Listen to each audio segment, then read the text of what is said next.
आप सभी का स्वागत है हमारे YouTube चैनल ज्ञान संगम पर।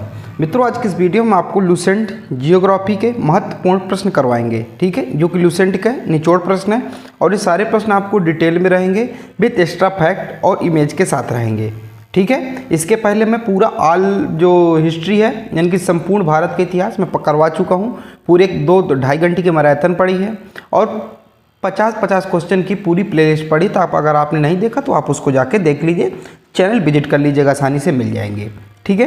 तो आज का हमारा पहला प्रश्न है, भारत में उस उर्स मेजर तारामंडल को किस रूप में जाना जाता है। या देखिए, जो उर्स मेजर तारामंडल भारत में सप्तऋषि के नाम से भी जाना जाता है, याद रखिए। दूसरा हमारा सही उत्तर होगा, ठीक है। अगला है, किस ग्रह को शीत ग्रह के रूप में जाना जाता है। तो किस ग्रह को शीत ग्रह के रूप में जाना जाता है, तो वरुण ग्रह यानी कि नेपच्यून, इसको शीत ग्रह के रूप में जाना जाता है, क्योंकि ये यहाँ का टेम्परेचर जो होता है बहुत ही क्या होता है, बहुत ही ज़्यादा होता है, ठीक है। इसलिए इसको शीत ग्रह के रूप में जाना जाता है। आप इसमें ये है नेपच्यून, इसको देख सकते हैं नीला नीला, ये क्या है, ये नेपच्यून है, ठीक है। और सूर्य से सबसे अधिक दूरी पर है, तो यहाँ क्या है, सूर्य की रोशनी नहीं पहुँच पाती है, इसलिए सबसे अधिक ठंडा ग्रह भी इसको माना जाता है, ठीक है। और अगर आपसे यहीं पर ये पूछे प्रश्न यहाँ पर कि किस ग्रह को शीतकालीन ग्रह के रूप में जाना जाता है, तो आप बृहस्पति उत्तर देंगे, थोड़ा सा आप याद रखिएगा। अगला है, सूर्य की सबसे बाहरी परत को किस रूप में जाना जाता है। जो सूर्य की सबसे बाहरी परत है उसको कोरोना कहा जाता है, तो ये तो आपको भूलेगा ही नहीं, ठीक है। तो कोरोना जो सूर्य की सबसे आउटर सरफेस होती है यानी कि बाहरी परत होती है, आउटर लेयर होती है, उसको कोरोना के नाम से जाना जाता है। अब आप इसमें देख सकते हैं, चित्र में आप आसानी से इसको देख सकते हैं। देखिए, ये जो लेयर है, मैं थोड़ा सा आपको और थोड़ा सा विस्तार से बताने की कोशिश करूँगा। ये जो लेयर है इसको कोरोना कहा जाता है, ठीक है, याद रखिएगा। अगला है, सूर्य के चारों एक लंबी कक्षा में जमी हुई गैसों, चट्टान और धूल का एक पिंड क्या कहलाता है। जो धूल का जो पिंड होता है इसको क्या कहा जाता है, तो इसको धूमकेतु कहा जाता है। क्या कहा जाता है, धूमकेतु कहा जाता है। देखिए, अक्सर आपने देखा होगा कि आप रात को लेटे हैं या आसमान में कुछ भी कर रहे हैं, तो ऐसी एक पूंछ जैसी चीज़, ये पूंछ जैसी चीज़ अब आपको इकट्ठा आती दिखाई देती है, इसी को क्या कहा जाता है, इसी को धूमकेतु कहा जाता है। अगला है, ध्रुव तारा किस दिशा को इंगित करता है। जो ध्रुव तारा है किस दिशा को इंगित करता है, यानी कि इंडिकेट करता है, तो ध्रुव तारा हमेशा उत्तर दिशा में रहता है। कहाँ रहता है, उत्तर दिशा में रहता है। इसलिए देखिए, मैं आपको बताऊं, ये क्या है, उत्तर दिशा है। इधर ये दक्षिण है, ये पूर्व है और ये पश्चिम है, ठीक है। तो उत्तर दिशा, तो जो ध्रुव तारा होता है हमेशा उत्तर दिशा में होता है, ठीक है। तो जो दिशा पता लगाने में ध्रुव तारा का एक बहुत ही महत्वपूर्ण रोल होता है। अगला है, निम्नलिखित में से कौन से ग्रह जोबेनियन ग्रह है। क्या है, जोबेनियन ग्रह है, तो कौन कौन से ग्रह हैं, तो यहाँ से हमारा सही उत्तर होगा ऑप्शन नंबर तीसरा 1, 3 और 4। कौन कौन से हैं, 1, 3 और 4, यानी कि बृहस्पति है, वरुण है और शनि है, ठीक है, याद रखिएगा। अब देखिए, जोबेनियन ग्रह किसे कहा जाता है, इसको आप लोग थोड़ा सा देख लीजिए। सौरमंडल में बृहस्पति, शनि, यूरेनस, नेपच्यून को जोबेनियन ग्रह कहा जाता है। क्यों कहा जाता है, देखिए, या इन्हें गैसीय ग्रह भी कहा जाता है। तो गैसीय ग्रह, ये जोबेनियन ग्रह एक ही ग्रह है, तीजो बृहस्पति हो गया, शनि हो गया, यूरेनियम और नेपच्यून को कहा जाता है, ठीक है, यूरेनस और नेपच्यून, ठीक है। और जोबेनियन ग्रह की उत्पत्ति जो जोबियन शब्द रोम देवता बृहस्पति से हुई है। अगला है, चंद्रमा का गुरुत्वाकर्षण बल पृथ्वी का है। तो चंद्रमा का जो गुरुत्वाकर्षण बल है पृथ्वी का कितना है, तो 1/6 है। तो याद रखिएगा, ठीक है, याद रखिएगा, ठीक है, ऐसे याद रख आप लोग रखिएगा। अब देखिए, ये है, आप लोग चित्र में देख सकते हैं, ठीक है। मैं आपको अभी चित्र के माध्यम से बताता हूँ। मान लीजिए अगर आप पृथ्वी पे हैं, ये क्या है, ये पृथ्वी है। मान लीजिए आप पृथ्वी पे हैं और आपका वेट है 120 किलो, तो चंद्रमा में भी आपका वेट क्या होगा, 120 किलो होगा वेट, ठीक है। अगर वहीं पर मान लीजिए और आपका जो वेट हो गया मास, जो आपका मास है तो 120 किलो होगा, मास याद रखिए, मास, तो आपका मास जो होगा 120 किलोमीटर होगा, 120 किलो होगा। तो आप चाहे पृथ्वी में रहें या फिर चंद्रमा में रहें, 120 किलो होगा। लेकिन वेट की बात करें तो अगर पृथ्वी पे आपका वेट 120 × 10 यानी कि 1200 N है, तो 200 N हो जाएगा कहाँ, चंद्रमा पे। तो ये अंतर पड़ता है, याद रखिएगा। अगला है, पृथ्वी के घूर्णन अक्ष का शीर्षक कोण क्या है। तो इसका शीर्षक कोण क्या है, ये आपको बताना है। तो इसका सही उत्तर होगा ऑप्शन नंबर दूसरा 23.5 डिग्री, याद रखिएगा। अगला है, सूर्य में मौजूद गैसें कौन सी हैं? तो मुख्य गैसें कौन सी हैं? सूर्य में जो मौजूद मुख्य गैसें हैं तो हाइड्रोजन और हीलियम है। कौन कौन सी गैसें हैं? हाइड्रोजन और हीलियम है जो सूर्य में जो है मौजूद जो है मुख्य गैसें हैं। अब देखिए मैं और आपको विस्तार से बताता हूँ। देखिए सूर्य में जो मौजूद गैसें जो सबसे ज़्यादा हाइड्रोजन लगभग 70% सूर्य में पाई जाती है। इसके बाद हीलियम है, हीलियम 28% पाई जाती है। अन्य गैसें भी पाई जाती हैं जैसे ऑक्सीजन है, कार्बन डाइऑक्साइड है, कार्बन नाइट्रोजन है और मैग्नीशियम है, लोहा है और भी अन्य पाए जाते हैं, लेकिन बहुत कम मात्रा में पाए जाते हैं। तो अगर मुख्य गैस पूछे तो मुख्य गैस आपके पास दो ही हैं। कौन कौन सी मुख्य गैसें हैं? आप हीलियम है और हाइड्रोजन है, ये आपको दो आपको याद रखना है। अगला है सूर्य के बाद पृथ्वी का दूसरा निकटतम तारा कौन सा है? तो सूर्य के बाद पृथ्वी का दूसरा सबसे निकटतम तारा कौन सा है? तारे की बात हो रही, ग्रह की बात नहीं हो रही। तो कौन सा है? तो प्रोक्सिमा सेंटारी, ये याद रखिए, एक हमारा सही उत्तर होगा। अगला है लेक आयर महाद्वीप का सबसे निचला बिंदु है। जो लेक आयर महाद्वीप है किस महाद्वीप का सबसे निचला बिंदु है? तो ऑस्ट्रेलिया महाद्वीप का। ठीक है, अभी मैं आपको चित्र में बताता हूँ। देखिए ये है ऑस्ट्रेलिया, आप चित्र में देख रहे होंगे, ये है ऑस्ट्रेलिया। ठीक है, और ऑस्ट्रेलिया में एक बिंदु है, ये लेक आयर। क्या है? लेक आयर, ये बिंदु है। ठीक है, ये बिंदु है, ये क्या है? लेक आयर। तो ये कहाँ है? ये ऑस्ट्रेलिया में। आप काफ़ी प्रश्न ये पूछा जाता है। अगला है निम्न में से कौन सी ठंडी धारा है? तो कौन सी ठंडी धारा है ये आपको बताना है। तो सबसे ठंडी धारा फॉकलैंड धारा है, जो सबसे ठंडी धारा है, याद रखिएगा। अगला है निम्न में से कौन सी धारा हिंद महासागर से संबंधित है? हिंद महासागर से कौन सी धारा संबंधित है? तो अगुलहास धारा जो है हिंद महासागर संबंधित है। तीसरा सही उत्तर होगा। अगला है दुनिया का सबसे गहरा महासागर है। जो दुनिया का सबसे गहरा महासागर कौन सा है? ये आपको पता भी होगा, ये प्रशांत महासागर। कौन सा? प्रशांत महासागर। प्रशांत महासागर दुनिया का सबसे गहरा महासागर है, याद रखिएगा। ठीक है, अब तो आपको पता होगा दुनिया का सबसे गहरा महासागर प्रशांत महासागर है। लेकिन यहाँ से एक प्रश्न ये बनता है कि मारियाना ट्रेंच या मारियाना गर्त जिसे गर्त कहा जाता है, ये किस महासागर में स्थित है? ये प्रशांत महासागर में स्थित है। ठीक है, तो प्रशांत महासागर है, ये देखिए जैसे प्रशांत महासागर है, एक ऐसा बिंदु है जो सबसे नीचे है, इसी को कहा जाता है मारियाना ट्रेंच या मारियाना गर्त। तो मारियाना गर्त जो है प्रशांत महासागर का सबसे यानी कि निचला बिंदु है, इतना आपको याद रखना है। अगला है एप्चालियन पर्वत किस महाद्वीप का हिस्सा है? तो किस महाद्वीप का हिस्सा है? तो इसका सही उत्तर होगा ऑप्शन में उत्तरी अमेरिका का हिस्सा है, याद रखिएगा। अगला है विश्व की सबसे बड़ी नदी निम्न में से किस महाद्वीप में स्थित है? तो विश्व की सबसे बड़ी नदी कौन सी है? नील नदी। तो किस महाद्वीप में स्थित है? तो दक्षिणी अमेरिका में स्थित है, याद रखिएगा। ठीक है, अब देखिए नील नदी के बारे में थोड़ा सा पढ़ लेते हैं, नील नदी है क्या, कैसे क्या। ठीक है,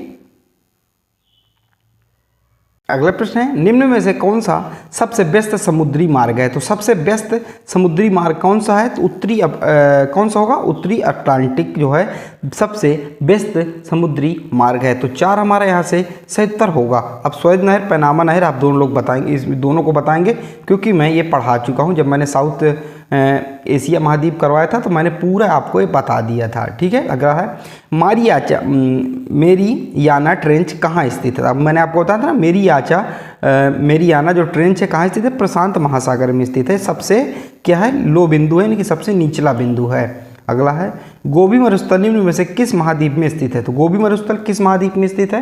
ये आप सभी को पता होना चाहिए। किस में स्थित है? एशिया महाद्वीप में स्थित है। किस में? एशिया महाद्वीप में स्थित है। अब मैं आपको गोबी मरुस्थल के बारे में अभी आपको दिखाता हूँ। देखिए ये है गोबी मरुस्थल। ठीक है, तो जो गोबी मरुस्थल है ये मंगोलिया और चीन में स्थित है। चीन में क्या फैला हुआ? देखिए ये मंगोलिया हो गया और इधर चीन है। क्या? इधर ये चीन है। ठीक है, ऊपर मंगोलिया है और नीचे चीन है। ठीक है, ये फैला हुआ है और ये हिमालय है। तो इस प्रकार ये फैला हुआ, ये गोबी मरुस्थल जो आपको येलो येलो दिख रहा है ना, ये पूरा क्या है? गोबी मरुस्थल है। तो ये एशिया महाद्वीप में स्थित है, याद रखिएगा। अगला है निम्नलिखित में से कौन सा युग्म सही सुमेलित नहीं है? तो सही सुमेलित कौन है? एल्ब्रुस जो है एशिया में नहीं, एल्ब्रुस कहाँ है? ये यूरोप में है। ठीक है, तो तीसरा यहाँ से सही उत्तर होगा क्योंकि ये सही सुमेलित नहीं है। अगला है कौन सा एकमात्र महाद्वीप है जिससे होकर कर्क रेखा, भूमध्य रेखा और मकर रेखा गुजरती हैं? तो ये अफ्रीका महाद्वीप है। कौन सा? अफ्रीका महाद्वीप है जिससे तीनों रेखाएं होकर गुजरती हैं। कौन कौन सी? कर्क रेखा हो गया, भूमध्य रेखा हो गया और मकर रेखा। ऐसे प्रश्न जो है बनते हैं, याद रखिएगा। आप इसमें जो प्रश्न में इमेज में आप आसानी से इसको देख सकते हैं। ठीक है, अगला है किस मयोत्तर या देशांतर को भारत का मानक मयोत्तर भी कहा जाता है? तो किसको कहा जाता है? तो 82.5 यानी कि 82 डिग्री 30 पॉइंट ये ईस्ट, तो 4 हमारे यहाँ से सही उत्तर हो जाएगा। ठीक है, अगला है 180 देशांश किस रूप में जाना जाता है? तो 180 देशांश किस रूप में? तो अंतरराष्ट्रीय दिनांक रेखा के रूप में जाना जाता है, याद रखिएगा। 2 हमारा सही उत्तर होगा। अगला है पृथ्वी को 2 भागों में विभाजित करने वाली काल्पनिक रेखा को क्या कहा जाता है? जो पृथ्वी को 2 भागों में विभाजित करती हुई रेखा, उस काल्पनिक रेखा को भूमध्य रेखा कहा जाता है। क्या कहा जाता है? भूमध्य रेखा कहा जाता है, याद रखिएगा, आप इसमें देख सकते हैं। अगला है कर्क रेखा भारत के निम्नलिखित में से किस राज्य से नहीं गुजरती? तो कर्क रेखा भारत के किस राज्य, देखिए राजस्थान से गुजरती है, मिजोरम से, झारखंड, उड़ीसा से नहीं गुजरती, तो 1 हमारा सही उत्तर हो जाएगा। अगला देखिए कर्क रेखा से कौन कौन से, कर्क रेखा भारत के कुल 8 राज्यों से गुजरती है। कौन कौन से राज्य हैं? देखिए पहले गुजरात है, राजस्थान है, मध्य प्रदेश है, छत्तीसगढ़ है, झारखंड है, पश्चिम बंगाल है, त्रिपुरा है और मिजोरम है, याद रखिएगा। अगला है भारतीय मानक समय IST ग्रीनविच मीन टाइम यानी कि GMT से कितना आगे है? तो 5.5 घंटा आगे। ये प्रश्न हमेशा बनता है, यानी कि 5.5 घंटा आगे है। तो आप जितना समय पर हो आप उससे 5.5 घंटा घटा के देख लीजिए कि वहाँ पर क्या होगा, बढ़ा के देख लीजिए। अगला है किस देश में सर्वाधिक समय क्षेत्र है? तो किस देश में जो है सर्वाधिक समय क्षेत्र, ये आपको बताना है। तो 27 का सही उत्तर हो जाएगा हमारा फ्रांस। क्या हो जाएगा? फ्रांस। यानी कि सर्वाधिक समय क्षेत्र किस में? फ्रांस में है। कितने हैं अभी आपको मैं बताता हूँ। फ्रांस में कुल 12 समय क्षेत्र हैं। कितने? 12 समय क्षेत्र हैं। ठीक है, और रूस में 11 समय क्षेत्र हैं, और अमेरिका में 11 हैं। इसी के साथ ऑस्ट्रेलिया में 8 है और डेनमार्क में 5 हैं। अगला है प्रधान मध्याह्न रेखा यानी कि प्राइम मेरिडियन से होकर नहीं गुजरती। तो किससे नहीं होकर गुजरती? तो 28 का हमारा सही उत्तर हो जाएगा। हमारा 28 का सही उत्तर होगा ऑप्शन नंबर 3 नाइजीरिया। क्या? नाइजीरिया तीसरा हमारा सही उत्तर होगा। देशांतर की संख्या कितनी है? तो 360। क्या देशांतर की कुल संख्या है? 360, ऐसे याद रखिएगा। अगला है निम्नलिखित में कौन सी अक्षांश की सबसे लंबी समांतर रेखाएं हैं? तो कौन सी हैं ये आपको बताना है। तो यहाँ से हमारा सही उत्तर होगा ऑप्शन नंबर 4 भूमध्य रेखा। 4 हमारा सही उत्तर होगा। अगला है निम्नलिखित में से कौन सी प्रक्रिया रासायनिक क्रिया का परिणाम है और विलयन अपचय का कारण बनती है? तो कौन सी है ये आपको बताना, कौन सी प्रक्रिया है या कौन सी रासायनिक क्रिया है। तो यहाँ सही उत्तर होगा ऑप्शन नंबर 4 कार्बोनेशन। तो हमारा 4 यहाँ से सही उत्तर होगा। अगला है निम्नलिखित में से कौन सा पद महाद्वीपीय विस्थापन सिद्धांत से संबंधित नहीं है? तो कौन सा पद नहीं है? तो इसका सही उत्तर होगा ऑप्शन नंबर हमारा 3 समुद्री नितल प्रसरण। तो हमारा 3 यहाँ से सही उत्तर होगा। अगला है जापान 4 अलग अलग विवर्तनिक प्लेटों की सीमा के करीब स्थित है। इन चारों में से निम्न में से कौन सा युग्म सही नहीं है? यानी कि कौन सा युग्म सही है, माफ कीजिएगा, कौन सा युग्म जो है सही है? तो यहाँ सही उत्तर होगा ऑप्शन नंबर 3 उत्तरी अमेरिकी और फिलीपीन प्लेटें। तो 3 हमारा सही उत्तर होगा। अगला है निम्नलिखित में से कौन सी भूकंपीय तरंगे यानी कि सतही तरंगे हैं, यानी कि सरफेस तरंगे हैं, सरफेस वेव हैं। तो कौन सी तरंगे हैं? तो वेव यानी एल तरंगे। कौन सी? एल तरंगे यानी कि एल वेव। एल वेव या लब तरंगे भी इनको कहा जाता है। ठीक है, अभी मैं आपको इनके बारे में बताता हूँ। देखिए भूकंपीय तरंगे कुल 3 प्रकार से हो सकती हैं। मुख्यतः देखिए 4 होती हैं, 5 होती हैं, लेकिन आपको 3 याद रखना है यहाँ पर। ठीक है, तो भूकंपीय तरंगे यानी कि सिस्मेटिक वेव जो है कुल 3 प्रकार की होती है। कौन कौन सी होती हैं? पी तरंगे, एस तरंगे और एल तरंगे। तो कुल 3 प्रकार की होती हैं। अब मैं तीनों प्रकार आपको बता देता हूँ। पी तरंगे क्या हैं? तो पी तरंगे ध्वनि तरंगों के समान होती हैं। क्या ध्वनि तरंगों के समान होती है? इनमें कणों की गति तरंगों की रेखा की सीध होती है, आप इसमें देख सकते सीधी होती है। ठीक है, ये सबसे गति की तरंग होती है। ये ठोस, तरल और गैस तीनों माध्यमों में गुजर सकती है। यानी कि देखिए ये लिक्विड हो, चाहे सॉलिड हो या फिर गैस हो, इसमें तीनों से गुजर सकती है। इसलिए जो पी तरंग होती है थोड़ा सा खतरनाक होती है। इन्हें प्राथमिक तरंग भी कहा जाता है। फिर इसके बाद आता है एस तरंगे। ये द्वितीयक तरंगे होती हैं, यानी कि सेकेंडरी वेव होती हैं। इन तरंग की औसत गति लगभग 4 किलोमीटर प्रति सेकंड होती है। यानी कि 1 सेकंड में आप थोड़ा सा अनुमान लगाइए, 1 सेकंड में 4 किलोमीटर। ये केवल ठोस माध्यम में, मैंने पी तरंगे बताएं, अभी तीनों स्टेट में हो सकती थी, यानी कि ठोस, गैस, द्रव्य। लेकिन ठीक है, लेकिन इसमें क्या है, ये सिर्फ ठोस चीज़ें में जा सकती है। ठीक है, और इसके बाद एल तरंगे। एल तरंगों की खोज HD लब ने की थी, इसलिए इसको लब वेव्स भी कहा जाता है। तो इसकी खोज जो है HD लब ने की थी, तो इसलिए एच यानी को लब वेव्स यानी कि एल तरंगे भी कहा जाता है। इस तरंग की औसत गति 1.5 किलोमीटर प्रति सेकंड होती है, यानी कि 1 सेकंड में 1.5 किलोमीटर। धरातलीय तरंगे हैं यानी कि सरफेस वेव्स हैं, जो अभी क्वेश्चन में आया था, अत्यधिक विनाशकारी हैं। और सबसे ज़्यादा अगर पूछा जाए सबसे ज़्यादा विनाशकारी तरंगे कौन सी हैं, तो एल तरंगे यानी कि लब तरंगे सबसे ज़्यादा विनाशकारी हैं और ये अनुप्रस्थ तरंगे हैं।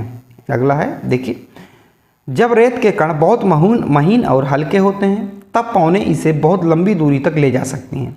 जब ऐसी रेत बड़े क्षेत्रों में निक्षेपित होती है तब इसे क्या कहा जाता है, तब इसको क्या कहा जाता है, तो 35 का हमारा सही उत्तर होगा ऑप्शन नंबर दूसरा, लोएस कहा जाता है। क्या कहा जाता है, लोएस कहा जाता है। देखिए मैं आपको थोड़ा सा चित्र के माध्यम, ये क्या रेत का टीला है, ठीक है, और रेत क्या छोटी छोटी रेत है, तो हवा आती है इसको उड़ा के यहाँ इसको ले जाती है, तो इसी को लोएस कहा जाता है, ठीक है, याद रखिएगा।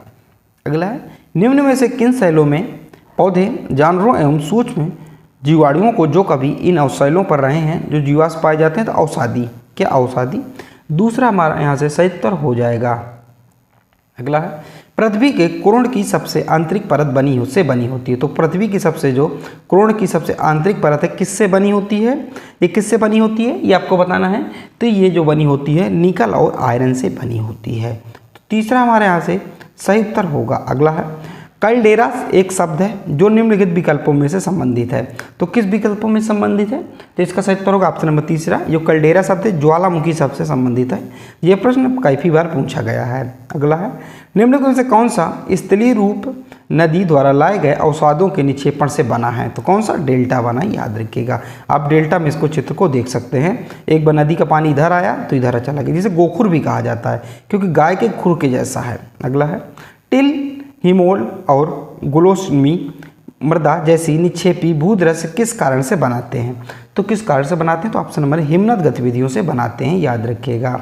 अगला है, ब्राज़ील में उष्णकटिबंधीय सवाना को के रूप में जाना जाता है, तो इसको क्या कैंपोस के नाम से जाना जाता है, क्या इसको कैंपोस के नाम से जाना जाता है। अगला है, प्रेरी घास का मैदान में पाया जाता है, जो प्रेरी घास का मैदान है कहाँ पाया जाता है, जो प्रेरी घास का मैदान है उत्तरी अमेरिका में पाया जाता है, ठीक है। ऑस्ट्रेलिया में क्या पाया जाता है, तो ऑस्ट्रेलिया के जो घास के मैदान है इनको क्या कहा जाता है, इनको टाउन्स कहा जाता है, और जो अफ्रीका में है, अफ्रीका में बेल्टास कहा जाता है, याद रखिएगा। अगला है, एक प्रजाति जो अपने निवास क्षेत्र में लंबे समय तक खोज के बाद नहीं पाई जाती, उस प्रजाति को क्या कहा जाता है, तो उसको विलुप्त कहा जाता है। क्या, अगर कोई प्रजाति है जो एक लंबे समय तक नहीं पाई जाती, उसकी को कहीं देखने में नहीं मिलता है, तो उसको ये मान लिया जाता है कि ये प्रजाति क्या है, विलुप्त हो गई है। अगला है, अधिक वर्षा वाले क्षेत्रों में पाए जाने वाले वनों को क्या कहते हैं, तो अधिक वर्षा वाले जो क्षेत्रों में जो वन पाए जाते हैं उन्हें उष्णकटिबंधीय वर्षा वन कहा जाता है, याद रखिएगा। अगला है, समान जलवायु परिस्थितियों के साथ एक साथ रहने वाले पशु और पौधे समुदाय कहलाते हैं, तो उस समुदाय को क्या कहा जाता है, उस समुदाय को जैवमंडल कहा जाता है, याद रखिएगा।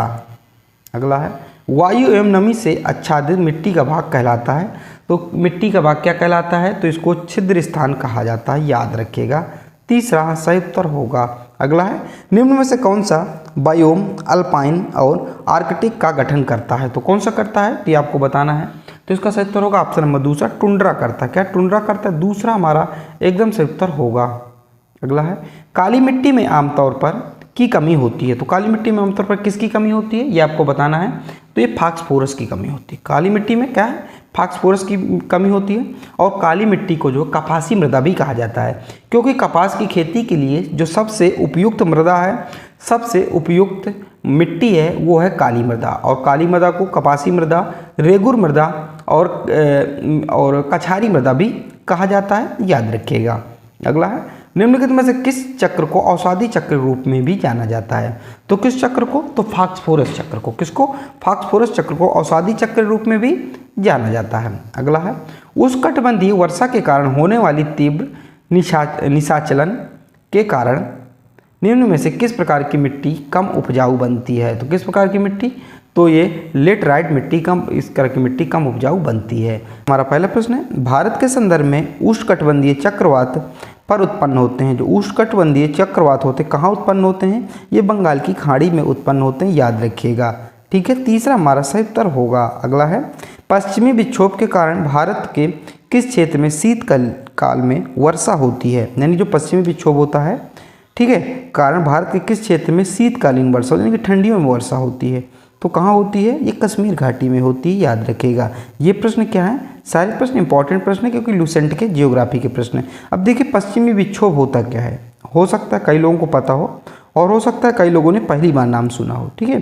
तो पश्चिमी विक्षोभ क्या होता है, तो पश्चिमी विक्षोभ भूमध्य सागर और आसपास के क्षेत्रों में उत्पन्न होने वाले एक अतिरिक्त उष्णकटिबंधीय तूफान है जो सर्दियों के दौरान उत्तर पश्चिमी भारत में वर्षा और बर्फबारी लाते हैं। देखिए तो ये क्या है, ये पश्चिमी विक्षोभ कहलाता है। तो किस किस में, तो आपको पता है भूमध्य सागर में, ठीक है।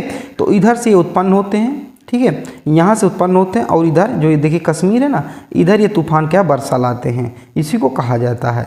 अगला है उत्तर भारत की जलवायु के लिए हिमालय महत्वपूर्ण है क्योंकि, उत्तर भारत की जलवायु उसके लिए हिमालय महत्वपूर्ण है क्योंकि, तो हिमालय की क्या उसमें क्या है रोल है, क्या उसका है रोल है, तो दक्षिण पश्चिमी मानसूनी हवाओं को भारत से पलायन करने से रोकता है।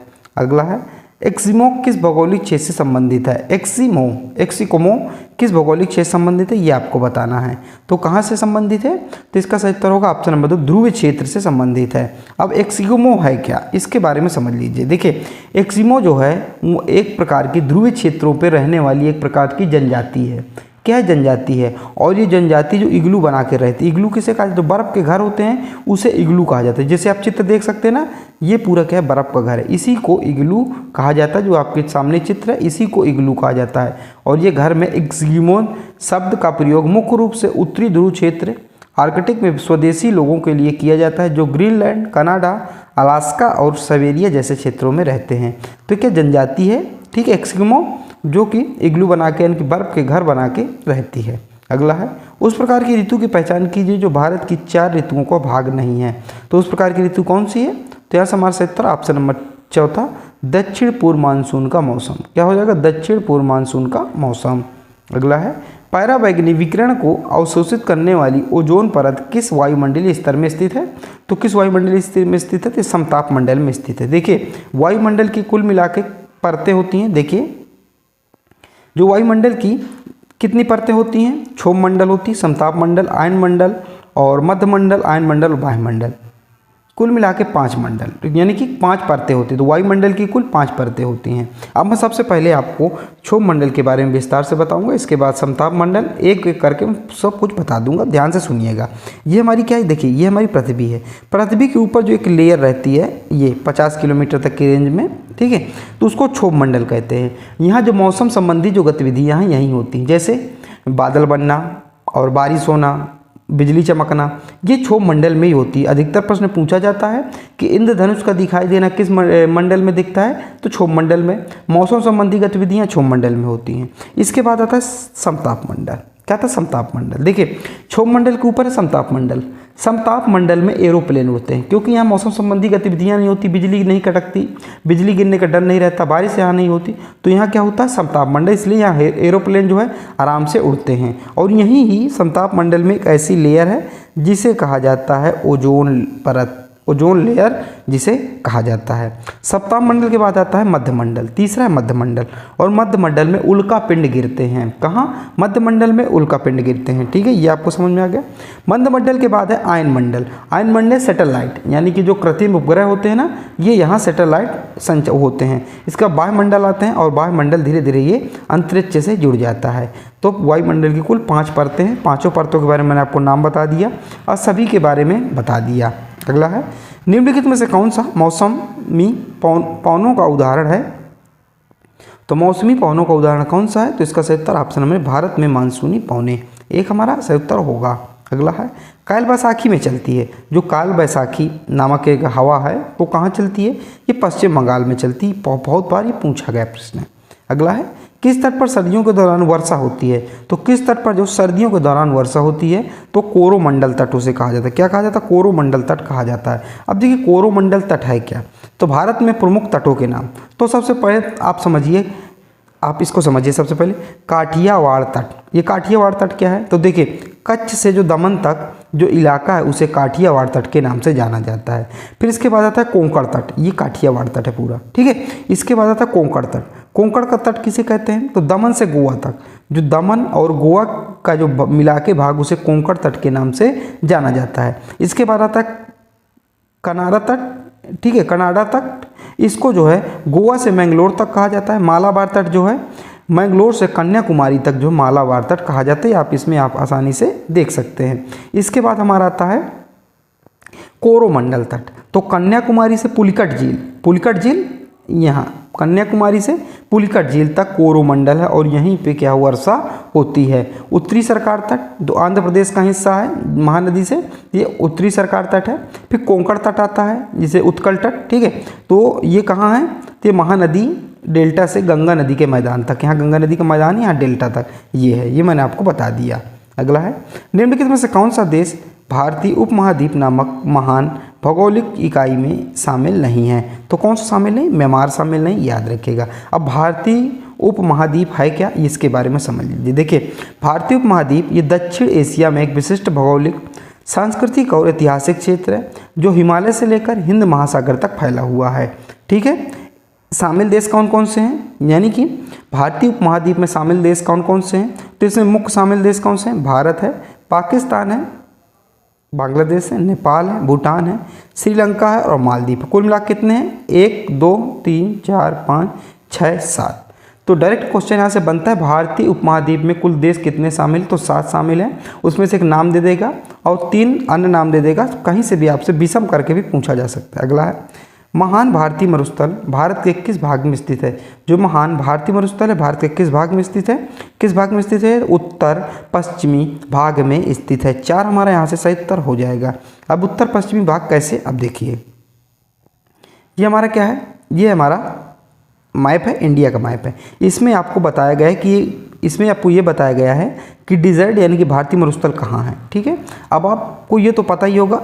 ऐसे अगर हम एक लाइन कोई ड्रॉ कर दें, ठीक है, अगर एक ऐसी एक लाइन ड्रॉ कर दें तो इसको आप क्या कहते हैं, इसको उत्तर कहते हैं, इस दिशा को दक्षिण कहते हैं, इसको आप पूरब कहते हैं, इसको पश्चिम कहते हैं। लेकिन इन दोनों के बीच के भाग को क्या कहेंगे, उत्तर और पश्चिम के बीच के भाग को उत्तर पश्चिम कहते हैं। और देखिए जो मरुस्थल है उत्तर पश्चिमी भाग में ही स्थित है, इसीलिए ऑप्शन में उत्तर पश्चिम दिया गया है, याद रखिएगा। ऐसे प्रश्न बनते हैं। अगला है कर्क रेखा कहाँ से गुजरती है। जो कर्क रेखा है ये कहाँ से गुजरती है, ये आपको बताना है। तो कर्क रेखा भारत के 8 राज्यों से गुजरती है कि मध्य प्रदेश में गुजरती है, त्रिपुरा से भी गुजरती है, मिजोरम से, उपयुक्त तो सभी 4 हमारा सही उत्तर हो जाएगा। यानी कि सभी से ये कर्क रेखा गुजरती है। कर्क रेखा भारत के 8 राज्यों से गुजरती है। कौन कौन से 8 राज्य हैं, गुजरात है, राजस्थान है, मध्य प्रदेश है, छत्तीसगढ़ है, झारखंड है, पश्चिम बंगाल, त्रिपुरा और मिजोरम। अगला है निम्नलिखित में से कौन सा एक अक्षांशीय विस्तार भारत के मुख्य भूमि क्षेत्र की सीमा के लिए प्रासंगिक है। तो कौन सा है, 64 को सही उत्तर होगा हमारा ऑप्शन नंबर 3। कौन सा सही उत्तर होगा, ऑप्शन नंबर 3, 8.4 N और 37 डिग्री 6 N। अगला है भारत का पूर्वी तटीय मैदान कहाँ स्थित है। तो भारत का पूर्वी तटीय मैदान है, ये कहाँ स्थित है। तो इसका हमारा सही उत्तर होगा ऑप्शन नंबर 2, पूर्वी घाट और बंगाल की खाड़ी के बीच। दूसरा हमारा सही उत्तर होगा। आप यहाँ से इसको देख सकते हैं। अगला है भारत में प्रायद्वीप पठार का आकार क्या है। यानी कि भारत में जो प्रायद्वीप पठार है, देखिए भारत को 6 भौगोलिक क्षेत्रों में बांटा गया है। एक प्रायद्वीप पठार है, उसका आकार त्रिभुजाकार है। मैं भी आपको चित्र में दिखाऊंगा, चीज़ें आपको कन्फर्म हो जाएंगी। देखिए ये भारतीय प्रायद्वीप का पठार, ये कैसा आप ऐसे देख सकते हैं, त्रिभुजाकार है। आप ऐसे देखिए ये त्रिभुजाकार आपको ऐसे लग रहा होगा, तो इसलिए इसको त्रिभुजाकार कहा गया है। अगला है भारत को कितने भौगोलिक क्षेत्रों में बांटा गया है। जस्ट मैंने अभी आपको बताया भारत को कुल 6 भौगोलिक क्षेत्रों में बांटा गया है, ठीक है। अब वो 6 भौगोलिक क्षेत्र कौन कौन से हैं उसके बारे में भी देख लीजिए। सबसे पहले है उत्तरी पर्वत, सबसे पहले है उत्तरी पर्वत, फिर है उत्तर का विशाल मैदान जिसमें उत्तर प्रदेश आता है, ठीक है। इसके बाद है प्रायद्वीप पठार, तटीय मैदान, द्वीप और रेगिस्तान क्षेत्र, इसमें आप पूरा देख सकते हैं। अगला है भारत तक विशाल महाद्वीपीय भूमि का हिस्सा है, तो किसका, यूरेशिया। तो हमारा 4 हमारा सही उत्तर होगा। अगला है हिमालय में मुख्य समांतर पर्वतमाला है। तो हिमालय में मुख्य समांतर कौन सी पर्वतमाला है, यानी कि कितनी पर्वतमाला, 3 पर्वतमाला है। कौन कौन सी, देखिए महान हिमालय, लघु हिमालय और शिवालिक हिमालय, और इनको काराकोरम, जास्कर, लद्दाख अन्य श्रेणियों में इसको बांटा गया है, जो कि मैं पहले वीडियो बना चुका हूँ। अगला है भारत के उत्तरी मैदान अधिकतर से बने होते हैं। तो जो भारत के उत्तरी मैदान अधिकतर से जलोढ़ मृदा से बना होता है, याद रखिएगा। और जलोढ़ मृदा को भी 2 भागों में बांट के देखा जाता है, खादर और बांगर। अगला है, आमतौर पर बनावट से रेतीली और प्रकृति में खारी होती हैं, तो कौन सी खारी मृदा होती हैं जो कि प्रकृति जिनका नेचर, तो सूक्ष्म मृदा। क्या सूक्ष्म, याद रखिएगा सूक्ष्म मृदा। अगला है, निम्नलिखित में से कौन सी मृदा भारत के उत्तरी मैदानों पर पाई जाती है, तो भारत के उत्तरी मैदानों पर कौन सी मृदा पाई जाती है, तो जलोढ़ मृदा पाई जाती है, याद रखिएगा।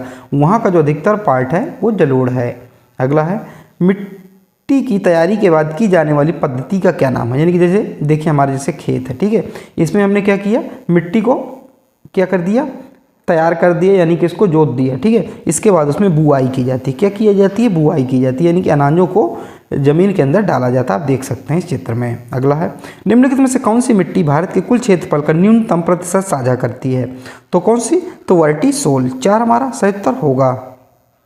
अगला है, निम्नलिखित में से किस प्रकार का रंग पर्यावरण के दबाव के बजाय लोहे के प्रसार के कारण लाल होता है, तो इसको लाल मृदा कहा जाता है। क्यों, क्योंकि ये इसके आयरन के ज़्यादा के लोहे के बजाय, यानी कि आयरन के ज़्यादा से इसका क्या है, दबाव के कारण इसका रंग लाल हो जाता है। आप इसमें देख सकते हैं लाल मृदा, गांव से जो हैं उनको पता होगा ये लाल मृदा, क्योंकि चूल्हा वगैरह जो लीपने में पोतने में इस मिट्टी का उपयोग होता है, और ईंट अच्छे खासे से इस मिट्टी से बनती हैं। अगला है, कपास उगाने के लिए लावा प्रवाह से बनी वह कौन सी मृदा है जो बेहद महीन अर्थात चिकनी मिट्टी से बनी होती है और गर्म मौसम में जिसमें बाहरी दरारें पड़ जाती हैं, तो कौन सी है, देखो लावा के प्रवाह से बनी है, यानी कि जब लावा ठंडा हो गया है तो उस मिट्टी कौन सी मिट्टी बनी है, तो ये पूछा जा रहा है।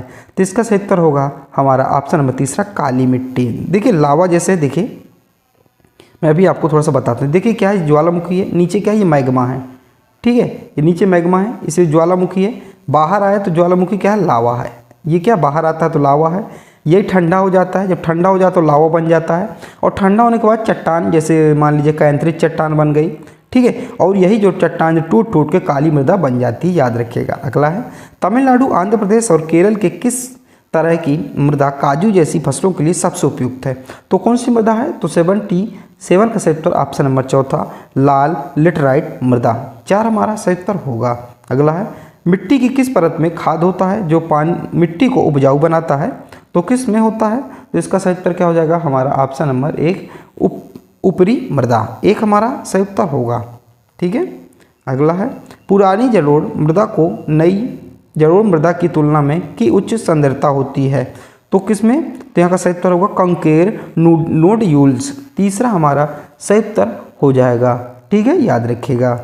अगला है, निम्नलिखित में से किसकी मात्रा लेटराइट मृदा में सबसे अधिक पाई जाती है, तो पोटास की मात्रा, किसकी, पोटास की मात्रा सबसे अधिक पाई जाती है।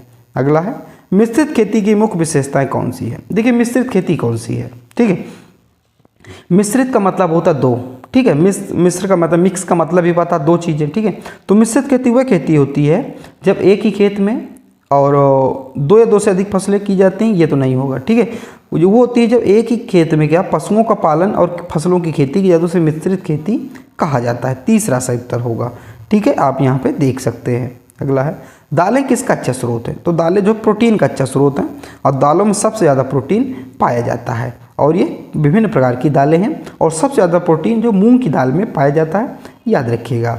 अगला है, रबी फसलें में बोई जाती है, जो रबी की फसलें में बोई जाती हैं, देखिए रबी की फसलें होती हैं ठंडी की फसलें, तो ठंडी की फसलें अक्टूबर नवंबर में बोई जाती हैं और मार्च अप्रैल में काटी जाती हैं, याद रखिएगा, ठीक है। अब देख खरीफ की फसलें और रबी की फसलें, तो आप देख भी सकते हैं। खरीफ में देखिए जैसे हमारा चावल हो गया, जिसे धान कहते हैं, मूंगफली हो गया, रागी हो गया, सोयाबीन हो गया, और वहीं पे रबी यानी कि ठंडी की फसलों में गेहूं हो गया, मटर हो गया, चना हो गया, सरसों हो गया, ठीक है। अगला है, कौन सा विकल्प जून जुलाई में उगाई जाने वाली और सितंबर अक्टूबर में काटी जाने वाली फसलों का प्रतिनिधित्व करता है, यानी कि जो दिए गए हैं ऑप्शन, तो कौन सा ऐसा ऑप्शन है जिसकी जो है जो बुआई है जून जुलाई में की जाती है और कटाई जो है सितंबर अक्टूबर में की जाती है, यानी कि खरीफ फसलें पूछा जा रहा है, तो कौन सी फसलें हैं, देखिए ये तो तरबूज मटर, तो कौन सा होगा आप बताइए, ठीक है, आप बताएंगे कौन सा होगा, तो सही उत्तर होगा चावल। तो खरीफ की फसलों में चावल और कपास, याद रखिएगा।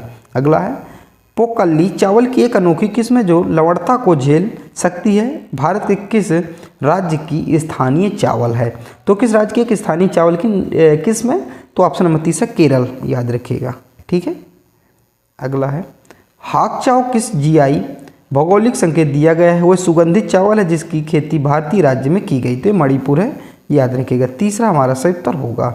अगला है निम्नलिखित में से कौन सी एक वृक्षारोपण फसल है, यानी कि वृक्षारोपण फसल कौन सी है, तो रबड़।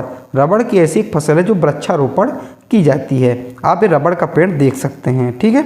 रबड़ के पेड़ में क्या होता है, नॉर्मली एक कट लगा दिया जाता है, जैसे रात को गए और यहाँ कट लगा दिया जाता है और एक ऐसे ये प्लेट लगा दी जाती है और ये डिब्बा एक ऐसे बांध दिया जाता है और यहाँ से बूंद बूंद में चू के इसमें भरता है। आप हर चित्र में इसको देख सकते हैं, ठीक है। ये रबड़ की खेती। अगला है निम्नलिखित में से कौन सी फसल न्यूनतम जल दक्ष लीस्ट वाटर एफिशिएंट फसल है, यानी कि सबसे ज़्यादा किस फसल को पानी लगता है, तो किसको लगता है, तो गन्ना को लगता है। एक याद रखिएगा, एक जहाँ से सही उत्तर होगा। आप इसमें गन्ना देख सकते हैं, ठीक है। अगला है निम्नलिखित में से कौन सी फसल खरीफ फसलों का उदाहरण है, तो कौन सी फसल है जो खरीफ फसलों का उदाहरण है, ये आपको बताना है। खरीफ फसल यानी कि वर्षा ऋतु की फसल या गर्मियों की फसल, तो कौन सी फसल है, देखिए चना राबी फसल है, कपास खरीफ फसल है, मटर भी ये दी, तो खरीफ दूसरा हमारा सही उत्तर हो जाएगा। खरीफ फसल कपास है, ये देखिए ये आपको कपास दिख रहा होगा। अगला है कृषि योग्य भूमि के प्रति इकाई प्रतिफल में निवास करने वाले व्यक्तियों की संख्या को किस रूप में संदर्भित किया जाता है, तो किस रूप में संदर्भित किया जाता है, तो इसका सही उत्तर होगा ऑप्शन नंबर तीसरा, भौतिक घनत्व के रूप में। अगला है निम्नलिखित में कौन सा भूमि उपयोग श्रेणी नहीं है, तो भूमि उपयोग श्रेणी कौन सी नहीं है, तो ऑप्शन नंबर तीसरा सीमांत भूमि। अब ये सीमांत भूमि है क्या, इसके बारे में देख लीजिए। सीमांत भूमि वह भूमि है जिसका कृषि या औद्योगिक मूल्य बहुत कम या शून्य होता है। सीमांत भूमि को चारागाह भूमि और घास के मैदान के नाम से भी जाना जाता है। यह भूमि अक्सर रेगिस्तान या अन्य उजाड़ क्षेत्रों के किनारे स्थित होती है, यानी कि सीमांत भूमि वैसे भूमि है जिसमें न तो खेती की जाती है और ना ही कोई औद्योगिक गतिविधि कार्यविधि की जाती है, उसमें सीधा पशुओं को चरने के लिए छोड़ दिया जाता है। अगला है स्थलाकृति उनके विकास और संबंधित प्रक्रियाओं को अध्ययन को समर्पित है, तो किसको समर्पित है, तो यहाँ से हमारा सही उत्तर होगा भू आकृति विज्ञान, एक हमारा सही उत्तर होगा। अगला है भारत के में सबसे बड़ा भूमि क्षेत्र निम्नलिखित में किस श्रेणी में आता है, तो किस श्रेणी में आता है, तो फसल भूमि में आता है, याद रखिएगा। अगला है स्वतंत्र भारत में भूमि सुधारों के संदर्भ में निम्नलिखित में से कौन सा कथन सही है, तो कौन सा कथन सही है, 96 का सही उत्तर होगा ऑप्शन नंबर दूसरा, भूमि सुधारों का प्रमुख उद्देश्य सभी भूमिहीनों को कृषि भूमि प्रदान करना था। अगला है भारत में के प्रभाव में अधिकतम भूमि क्षेत्र का क्षरण हुआ है और यह बंजर भूमि में बदल गया है, तो किस में बदल गया है, तो इसका सही उत्तर क्या हो जाएगा, 97 का सही उत्तर ऑप्शन नंबर चौथा जल अपर्दन। अब ये जल अपर्दन है क्या, इसमें आपको चित्र के माध्यम से बताता हूँ, अगर नहीं समझ में आएगा तो फिर मैं आपको बताता हूँ। देखिए इस चित्र में देखिए जल अपर्दन है क्या, आप आसानी से समझ सकते हैं। देखिए पहले ये सरफेस पूरा क्या था, ये पूरा ऐसे था, ठीक है, ये पूरा मतलब ऐसे पूरा जुड़ा हुआ था। पानी आया तो इसने अपना ऐसे क्या कर मिट्टी को काट दिया। पानी द्वारा मिट्टी को काटना ही जल अपर्दन कहलाता है। जल मतलब हो गया पानी, अपर्दन माना होता कटाव, ठीक है। तो पानी द्वारा मिट्टी का कटाव ही जल अपर्दन कहलाता है। जल अपर्दन कई प्रकार से हो सकता है, जैसे बूंद बूंद अपर्दन और सूक्ष्म अपर्दन और नालिका अपर्दन, कई प्रकार से होता है। तो पानी द्वारा मिट्टी का कटाव ही जल अपर्दन कहलाता है, चित्र में आप देख सकते हैं। अगला है ऐसी नीति जिसमें भूमि के अधिकतम आकार को ठीक करना शामिल होता है, जो व्यक्ति के स्वामित्व को हो सकती है, जिसे कहा जाता है, जिसे क्या कहा जाता है, जिसे जो है ऑप्शन नंबर दूसरा उच्च भूमि सीमा कहा जाता है। अगला है वह भूमि जिसे 5 वर्ष से अधिक समय तक परती छोड़ दिया जाता है और इसे सुधार प्रथाओं के माध्यम से सुधार के बाद खेती के तहत लाया जाता है, ऐसी भूमि को क्या कहा जाता है, ऐसी भूमि को कृष्य बंजर भूमि कहा जाता है। बंजर भूमि का मतलब है कोई भूमि कृषि योग्य नहीं थी और 5 वर्ष से अधिक उसको छोड़ दी, उसमें कृषि नहीं की जाती है, धीरे धीरे उसमें फर्टिलाइज़र उपजाऊ उर्वरक ये सब मिलाए जाते हैं, इसके बाद वो कृषि योग्य बनाई जाती है। अगला है भारत में भू उपयोग क्षेत्र को कितनी श्रेणियों में वर्गीकृत किया गया है, तो कितनी श्रेणियों में, तो इसको 9 श्रेणियों में वर्गीकृत किया गया। 3 हमारा सही उत्तर हो जाएगा। उड़ीसा में हीराकुंड परियोजना किस नदी पर निर्मित है, तो हीराकुंड परियोजना किस नदी पर निर्मित है ये आपको बताना है। तो यहाँ से हमारा एकदम से क्या होगा, ऑप्शन नंबर चौथा महानदी पर स्थित है। 4 हमारा यहाँ से उत्तर होगा। अब आप याद कैसे रहेंगे, देखिए अब हीरा कहाँ पाया जाएगा, तो हीरा ऐसी नदी में, साधारण नदी में तो पाया नहीं जाएगा, ऐसी नदी में ही पाया जाएगा जहाँ का महानदी हो, कि महान नदी हो। तो हीरा कहाँ पाया जाएगा, महान नदी में पाया जाएगा। हीरा कैसे आए होंगे? उड़ के हीरा आए होंगे। उड़ीसा में हीरा कुंड परियोजना कहाँ, किस नदी पर है? महानदी पर। ऐसे रिलेट करके याद कीजिए, ठीक है। निम्नलिखित में से कौन सी नदी ब्रंश घाटी से होकर बहती है? तो कौन सी नदी है जो ब्रंश घाटी से होकर बहती है? तो कौन सी नदी है? ऐसा उत्तर होगा ऑप्शन नंबर 4, ताप्ती नदी। कौन सी? ताप्ती नदी जो ब्रंश घाटी से होकर बहती है। ब्रंश घाटी क्या है? देखिए, जैसे एक तरफ ये है ऊंचाई और एक तरफ ये है और यहां से बहती हो, ठीक है, भ्रंश घाटी कहते हैं। जैसे एग्जाम्पल ये देखिए, प्रश्न आपको यहां से ऐसा भी बन सकता है कि जो नर्मदा नदी है किन दो रेंज से, ये किन दो श्रेणियों के मध्य से होकर बहती है? तो विंध्य श्रेणी से और सतपुड़ा श्रेणियों के मध्य से होकर बहती है। कौन सी? नर्मदा नदी। तो देखिए, ये भ्रंश घाटी का एक उदाहरण है, क्योंकि देखिए ऊपर क्या है, ऐसे ऐसे, फिर इसके बाद बीच से ऐसे बह रही है नदी। निम्नलिखित में कौन सी नदियां पंचनद में शामिल नहीं है? तो कौन सी नदी जो पंचनद में शामिल नहीं है? तो इसका सही उत्तर होगा ऑप्शन नंबर 3, सिंधु नदी जो है पंचनद में शामिल नदी नहीं है। पंचनद में कौन कौन सी नदियां शामिल है? सतलुज है, ब्यास है, रावी है, चिनाब है और झेलम है। ये 5 नदियां जो पंचनद में नदियां शामिल है। इन्हीं को पंजाब में जो है, इसलिए 5 नदियों के समूह में पंजाब कहा जाता है, पंजाब को, क्योंकि यहाँ पंचनद नदियां हैं। अगला प्रश्न है हमारा, धुआंधार जलप्रपात निम्नलिखित में से किस नदी से निकलता है? तो किस नदी से निकलता है? इसका हमारा सही उत्तर होगा ऑप्शन नंबर 3, नर्मदा नदी से निकलता है। तीसरा हमारा एकदम सही उत्तर होगा, जो धुआंधार जलप्रपात है मध्य प्रदेश के जबलपुर जिले में स्थित है। कहाँ? जबलपुर जिले में स्थित है। और ये नर्मदा नदी कहाँ से निकलती है? अमरकंटक से निकलती है और मध्य प्रदेश और गुजरात की जीवन रेखा के रूप में जानी जाती है। निम्नलिखित में से कौन सी नदी गंगा की सहायक नदी नहीं है? गंगा नदी देखिए, सोन नदी है, यमुना नदी गंगा की सबसे बड़ी सहायक नदी है, गोमती नदी है, और लेकिन तुंगभद्रा नदी जो है गंगा नदी की सहायक नदी नहीं है। और जो तुंगभद्रा नदी है ये कृष्णा नदी की सहायक नदी है। किसकी? कृष्णा नदी की सहायक नदी है। केरल की लेगून झीलें, जिन्हें पश्च जल यानी कि बैक वाटर के रूप में जाना जाता है, मूल रूप से कहलाती हैं, मूल रूप से क्या कहलाती हैं? ये कयाल कहलाती हैं। क्या कहलाती हैं? कयाल कहलाती हैं। तो हमारा तीसरा एकदम सही उत्तर होगा। अब आप इसको देख सकते हो, बैक वाटर ऑफ केरला। अगला है, भारतीय उपमहाद्वीप की 3 महत्वपूर्ण नदियों का स्रोत मानसरोवर की झील से है। ये निम्नलिखित जो नदियां हैं कौन कौन सी हैं? देखिए, मानसरोवर से निम्नलिखित में से ये पास से 3 नदियां निकलती हैं। तो पहली तो निकलती है देखिए ब्रह्मपुत्र, फिर एक सिंधु निकलती है, फिर एक नीचे सतलज निकलती है। तो ऑप्शन नंबर ए हमारा एकदम सही उत्तर हो जाएगा। अब मैं आपको मैप में समझाने की, देखिए आप यहाँ पे मान लीजिए कि मानसरोवर है, यहाँ हमारी क्या ब्रह्मपुत्र है, अरुणाचल प्रदेश से ऐसे यहाँ से एक यहीं से सिंधु नदी है, और सिंधु नदी भारत में लद्दाख के दमचौक से प्रवेश करती है और बाकी फिर भाग में पाकिस्तान में चली जाती है। यहीं से नीचे से सतलुज नदी निकलती है, ऐसे ऐसे ऐसे से ऐसे निकलती है। तो इस प्रकार से 3 नदियां जो हैं वहीं पे मानसरोवर के पास से निकलती हैं। अगला है, जम्मू और कश्मीर किस नदी घाटी पर स्थित है? किस नदी तट पर स्थित है? सनमेक झेलम नदी तट पर स्थित है। यहाँ से एकदम सही उत्तर होगा। अगला है, निम्नलिखित में से कौन सा कथन सही है? तो 110 का सही उत्तर होगा ऑप्शन नंबर 2, 1 और 2 दोनों कथन जो है सही है। तो है, भारतीय मार्ग 3 निम्नलिखित में से किस स्थान को जोड़ता है? भारतीय जलमार्ग 3 है, किस स्थान को जोड़ता है? तो ऑप्शन नंबर 2 कोल्लम से। दूसरा एकदम सही उत्तर होगा।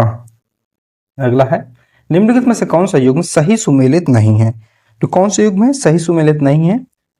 12वें का सही उत्तर होगा ऑप्शन नंबर 1 महाराष्ट्र। देखिए कौन सा? देख, कालना जो बंदरगाह है गुजरात में है, पायरादीप बंदरगाह ये भी उड़ीसा में है, तूतीकोरिन तमिलनाडु में है। तो याद रखिएगा तीनों बिल्कुल।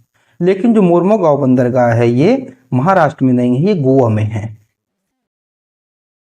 ऑप्शन नंबर ए हमारा प्रश्न के हिसाब से सही उत्तर होगा। किस बंदरगाह को अरब सागर की रानी कहा जाता है? तो काफी सरल क्वेश्चन है, सागर की रानी कहा जाता है। अगला है, निम्नलिखित में से परिवहन का कौन सा माध्यम घर घर सेवाएं प्रदान करता है? तो कौन सा माध्यम है? सड़क परिवहन है। देखिए सड़क जो है, घर के बाहर निकलेंगे ठीक है तो सड़क हमें लगे मिलेगी, लेकिन हमें रेलवे स्टेशन थोड़ी लगे मिलेगा, ये एयरपोर्ट थोड़ी मिलेगा, वायु परिवहन रेलवे जलमार्ग थोड़ी मिलेगा, लेकिन सड़क मिलती है। तो ऑप्शन नंबर 3 सही उत्तर होगा। भारतीय रेलवे के पश्चिम मध्य रेलवे का मुख्यालय कहाँ है? तो भारतीय रेलवे के पश्चिम मध्य रेल क्षेत्र का मुख्यालय ये कहाँ है? ठीक है, तो ये कहाँ है? ऑप्शन नंबर 30 है जबलपुर में।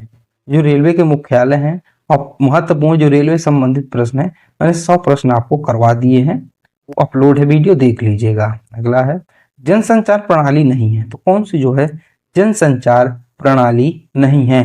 तो ये ईमेल, जो ईमेल है जो जनसंचार प्रणाली नहीं है। बाकी रेडियो टेलीविजन सम्मेलन है, याद रखिएगा। अगला है असम और अरुणाचल प्रदेश को जोड़ने वाला भारत का सबसे लंबा सड़क रेल आता है, तो उसको क्या कहा जाता है? उसको जो है ऑप्शन नंबर दूसरा बोगीबील पुल कहा जाता है। दूसरा हमारा सही उत्तर हो जाएगा, तो यहाँ से हमारा दूसरा एकदम सही उत्तर होगा। अगला है भारतीय राष्ट्रीय राजमार्ग प्राधिकरण को किसके तहत स्थापित किया गया था? ऑप्शन नंबर 1 सड़क परिवहन और राजमार्ग मंत्रालय के द्वारा। अगला है किस नदी खंड को राष्ट्रीय जल मार्ग 2 के नाम से जाना जाता है? किसको? तो ऑप्शन नंबर दूसरा, ऑप्शन नंबर 1 ब्रह्मपुत्र नदी को जाना जाता है राष्ट्रीय जल मार्ग नंबर 2 के नाम से। अगला है जनगणना 2011 के अनुसार सर्वाधिक लिंगानुपात किस राज्य का है? तो सर्वाधिक लिंगानुपात किस राज्य का है? इस सर्वाधिक लिंगानुपात केरल राज्य का। किसका? केरल राज्य का है। अगला है 2011 की जनगणना के अनुसार इनमें से किस राज्य की साक्षरता दर सबसे कम है? तो आप सभी को पता होगा साक्षरता दर सबसे कम बिहार की है, सबसे ज्यादा केरल की है। अगला है 2011 की जनगणना के अनुसार भारत में साक्षरों की संख्या मिलियन है, कितने मिलियन है? ठीक है, तो ऑप्शन नंबर 4, ऑप्शन नंबर 4 763.5 ये आंकड़ा है। वर्ष 2011 में 0 से 6 वर्ष के आयु वर्ग में सबसे कम लिंगानुपात भारत के किस राज्य में दर्ज किया गया? तो ये कहाँ? तो हरियाणा में दर्ज किया गया, याद रखिएगा। अगला है भारत की जनगणना 2011 के अनुसार भारत में अनुसूचित जनजातियों का प्रतिशत कितना है? तो अनुसूचित जनजातियों का प्रतिशत 8.6 है। दूसरा एकदम सही उत्तर होगा। अगला है 2011 की भारतीय जनगणना को भारत की स्वतंत्रता के बाद जनगणना अभियान के रूप में संदर्भित किया जाता है, तो कौन सी परियोजना? तो ये आपको बताना है। तो यहाँ से हमारा सही उत्तर होगा 126 का हमारा जो सही उत्तर होगा ऑप्शन नंबर दूसरा 7वीं। ठीक है, याद रखिएगा। अगला है 2011 की जनगणना के अनुसार निम्नलिखित में से किस केंद्र शासित प्रदेश में लिंगानुपात सबसे कम है? तो उस केंद्र शासित प्रदेश की बात हो रही, तो ये दमन और द्वीप में। कहाँ? दमन और द्वीप में। अगला है 2011 की जनगणना के अनुसार भारत का दूसरा सबसे बड़ा धार्मिक अल्पसंख्यक कौन है? तो दूसरा सबसे बड़ा धार्मिक अल्पसंख्यक सिकाई हैं। कौन से? ईसाई हैं, याद रखिएगा। निम्नलिखित में से किस राज्य में भारत में जनसंख्या घनत्व तो सबसे कम है? तो जनसंख्या डेंसिटी यानी घनत्व अरुणाचल प्रदेश में। किधर है? अरुणाचल प्रदेश में। तो हमारा 4 यहाँ से हमारा एकदम सही उत्तर होगा। ठीक है, याद रखिएगा। अगला है 2011 की जनगणना के अनुसार 2011 में भारत का जनसंख्या घनत्व कितना था? तो कितना था? 382 किलोमीटर प्रति स्क्वायर था, यानी कि एक स्क्वायर में लगभग 382 लोग रह रहे थे। अगला है निम्नलिखित में से कौन सा छत्तीसगढ़ की राजधानी है? छत्तीसगढ़ की राजधानी आपको बताना है, क्या होगी? रायपुर होगी। बिल्कुल सही, छत्तीसगढ़ की राजधानी रायपुर है। निम्नलिखित में से कौन सा सही सुमेलित नहीं है? आपको राजधानी दिए गए हैं, आप बताइए कौन सी राजधानी सुमेलित नहीं है। ठीक है, देखिए आंध्र प्रदेश की राजधानी अमरावती है, उत्तर प्रदेश की राजधानी लखनऊ है, अरुणाचल प्रदेश की राजधानी ईटानगर है, लेकिन हिमाचल प्रदेश की राजधानी शिलोंग नहीं है। आप लोगों को हिमाचल प्रदेश की राजधानी अच्छा चलिए आप लोग बताना है आपको। अगला है भारत में राज्यों और केंद्र शासित प्रदेशों की संख्या कितनी है? आप सभी को पता होगा 28 और 8। तो हमारा तीसरा एकदम सही उत्तर होगा। कौन सा?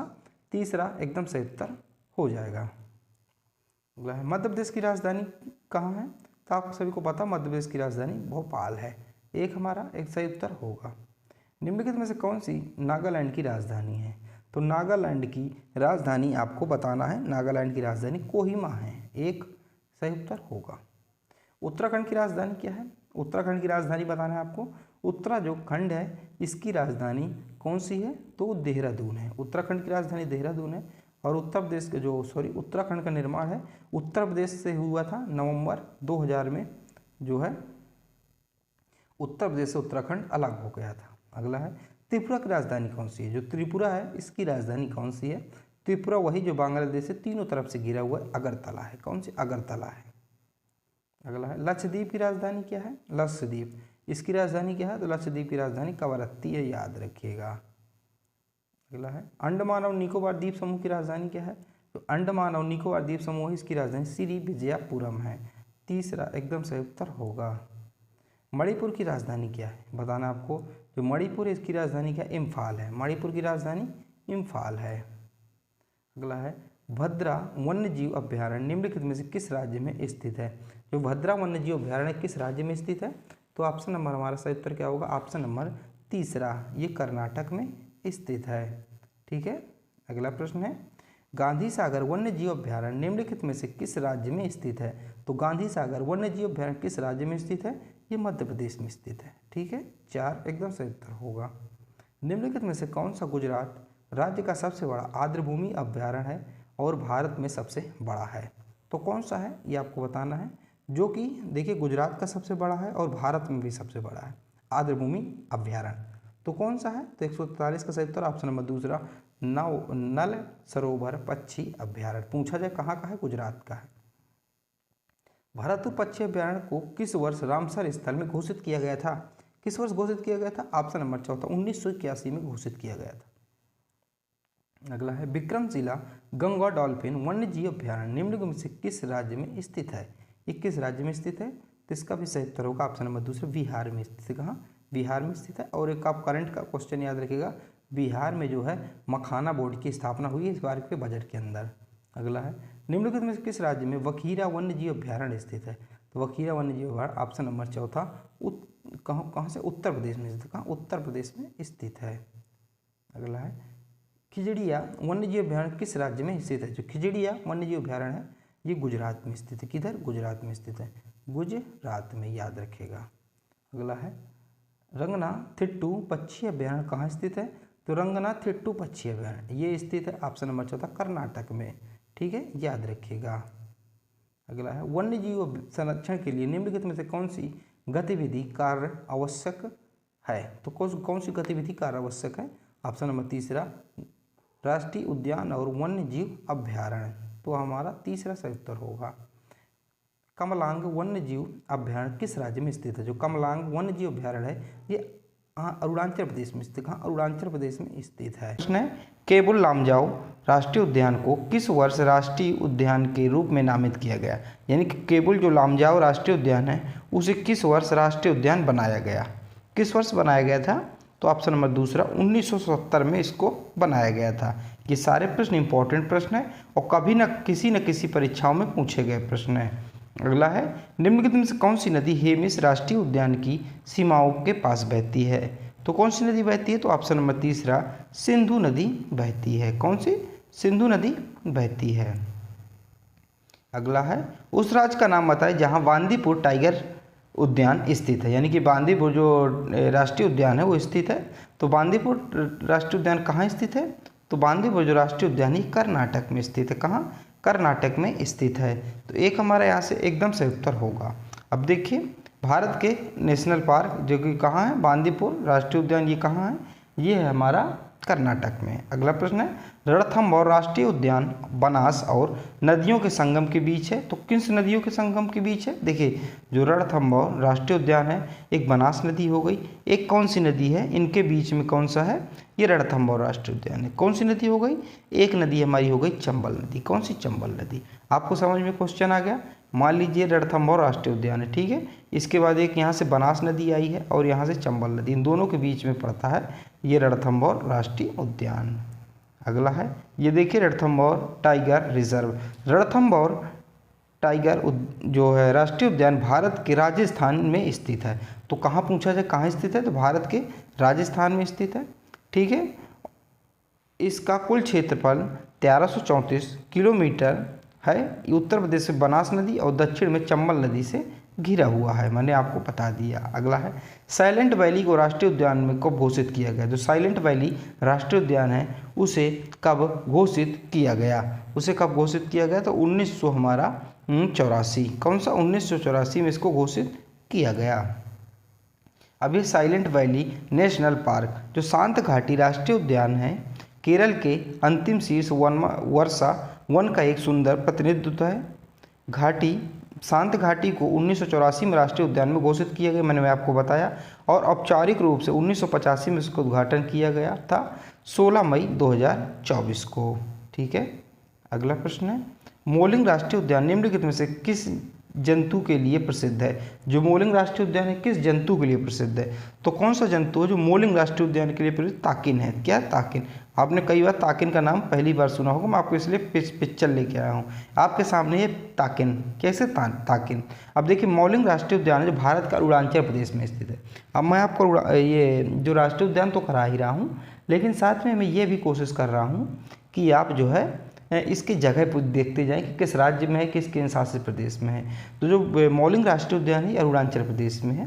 ये ऊपरी सियांग जिले और पश्चिमी सियांग और पूर्वी सियांग जिले के कुछ हिस्सों में फैला है।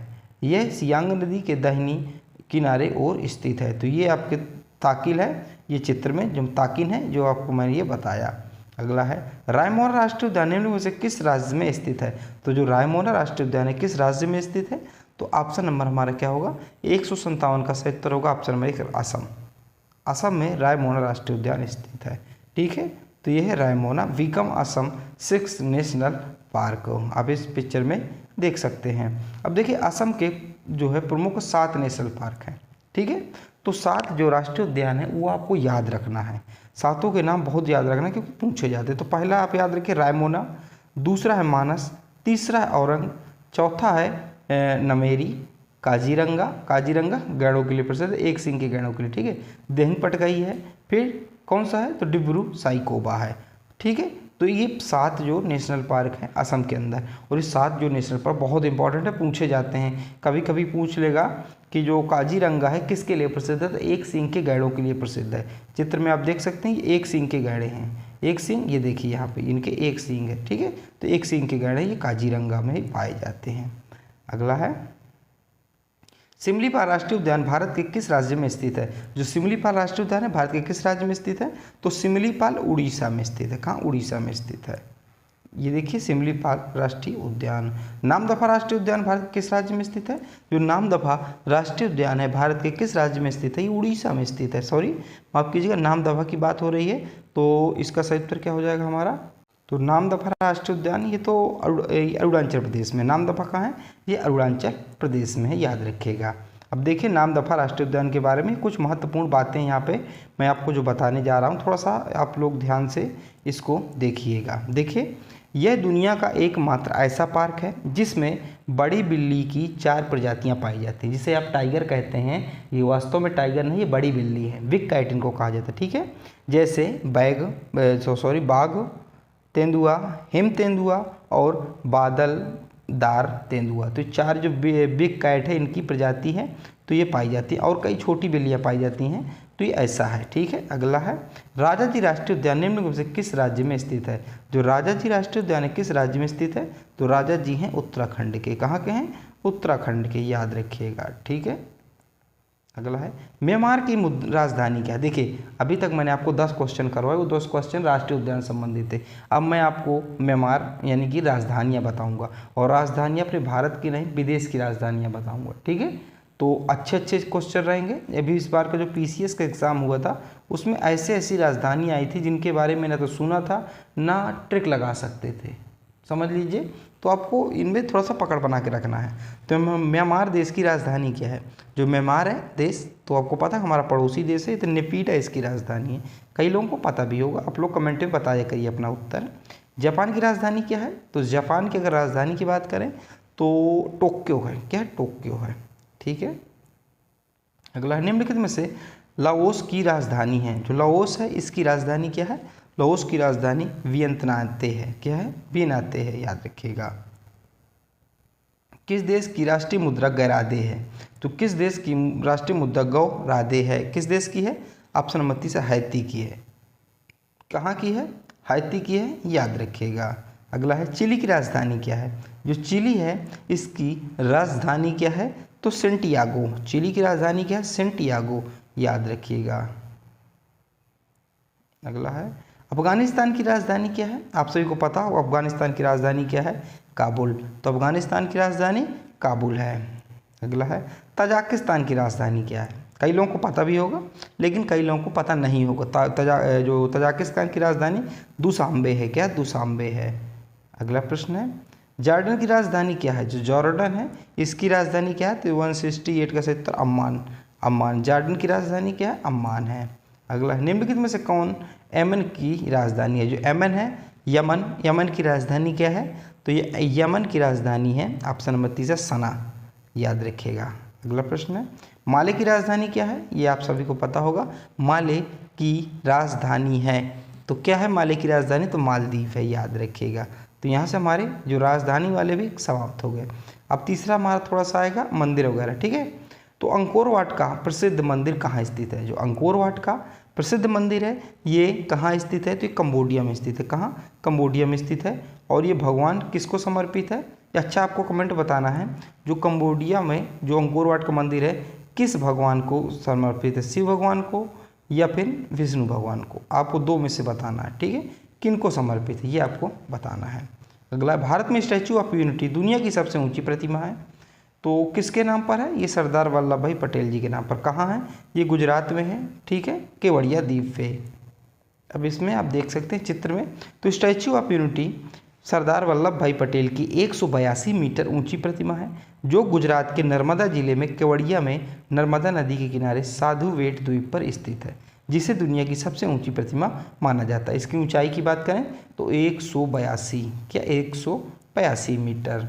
अगला है प्रथम विश्व युद्ध में अपने प्राणों की आहुति देने वाले भारतीय सैनिकों की स्मृति में निर्मित अखिल भारतीय युद्ध स्मारक को आज क्या कहा जाता है। उसको आज इंडिया गेट के नाम से जाना जाता है। क्या इंडिया गेट के नाम से जाना जाता है। ये आप देख सकते हैं।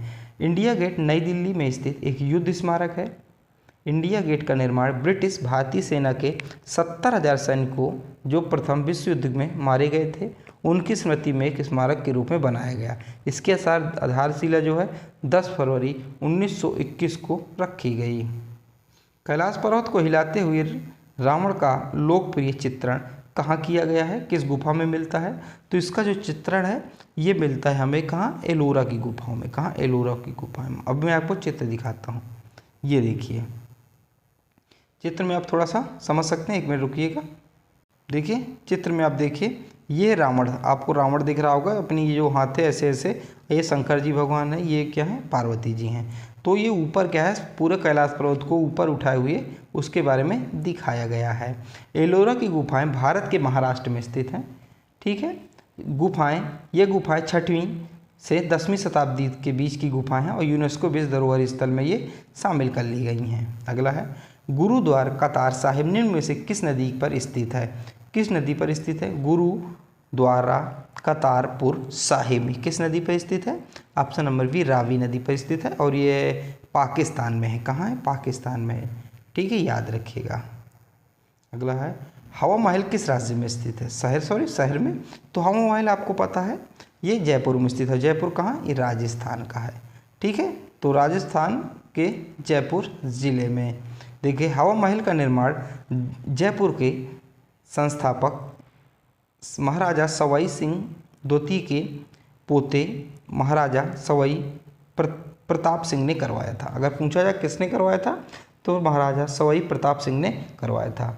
राजस्थान के खेतड़ी महल से प्रेरित होकर इस 5 मंजिला स्मारक को प्रसिद्ध वास्तुकार लालचंद उस्ताद ने डिजाइन किया था।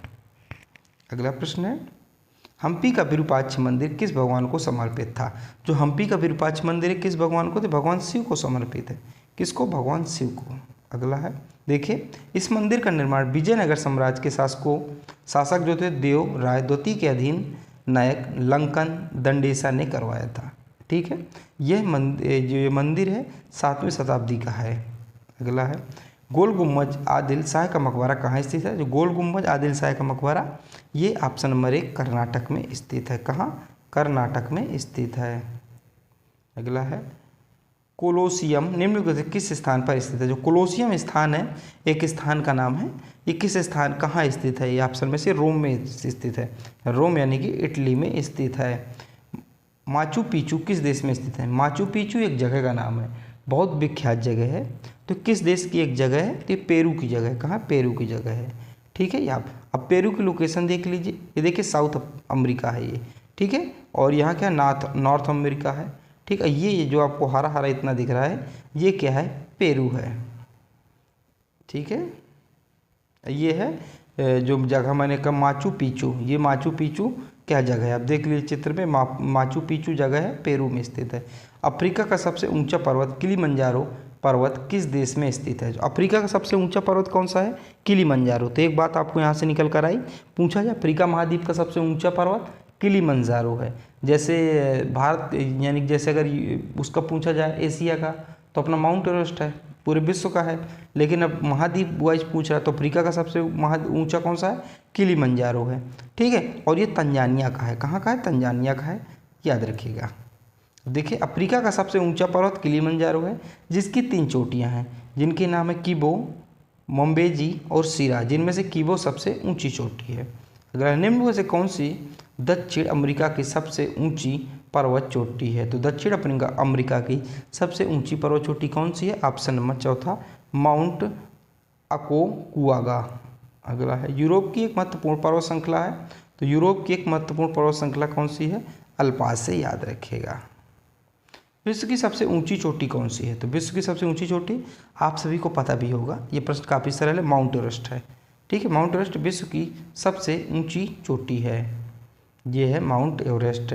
माउंट एवरेस्ट जिस सागर माथा, देखिए माउंट एवरेस्ट के कई नाम हैं, कई नाम का मतलब ये है कि अलग अलग जगह पर उसे अलग अलग नामों से पुकारा जाता है। जैसे अगर हम नेपाल में पहुंच जाएं तो नेपाल में जो माउंट एवरेस्ट है उसे सागर माथा कहा जाता है। अगर चीन में पहुंच जाएं तो चुलुंगमा कहा जाता है, जिन्हें पर्वतों की रानी इसका जिसका मतलब होता है, ठीक है, नाम से भी जाना जाता है। दुनिया का सबसे ऊंचा पर्वत है, इसकी ऊंचाई 8,848.86 मीटर है। ये ऊंचाई बदलती रहती है क्योंकि ऊपर हमेशा बढ़ रहा है, ठीक है, तभी इस समय ये है। यह हिमालय पर्वत श्रृंखला के महालुंगतर हिमालय उपश्रेणी में स्थित है और इसकी चोटी नेपाल और चीन के तिब्बत स्वायत्त क्षेत्रों पर सीमा पर है, ठीक है। अगला है राकी पर्वतों की सर्वोच्च चोटी है, तो राकी पर्वतों की सर्वोच्च चोटी कौन सी है, ये आपको बताना है। तो कौन सी है, तो इसका सही उत्तर होगा एल्बर्ट। कौन सी, ऑप्शन नंबर दूसरा इसका हमारा सही उत्तर होगा, माउंट एल्बर्ट है। आप यहाँ पे देख सकते हैं, ये है माउंट एल्बर्ट, आपको चित्र में दिखाऊं मैं माउंट एल्बर्ट, ये देखिए ये रॉकी पर्वत है और यहीं पे माउंट एल्बर्ट है, ठीक है।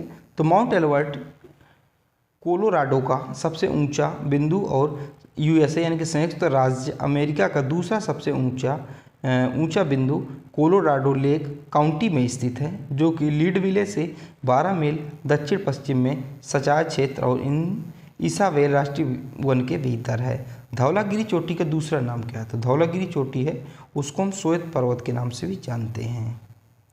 अगला है निम्न में से कौन सी पर्वत चोटी उत्तराखंड में स्थित नहीं है, तो कौन सी पर्वत चोटी उत्तराखंड में स्थित नहीं है, तो यहाँ से हमारा सही उत्तर होगा ऑप्शन नंबर उत्तराखंड में स्थित नहीं है, तो ऑप्शन नंबर हमारा कौन सा होगा, चौथा नंगा पर्वत।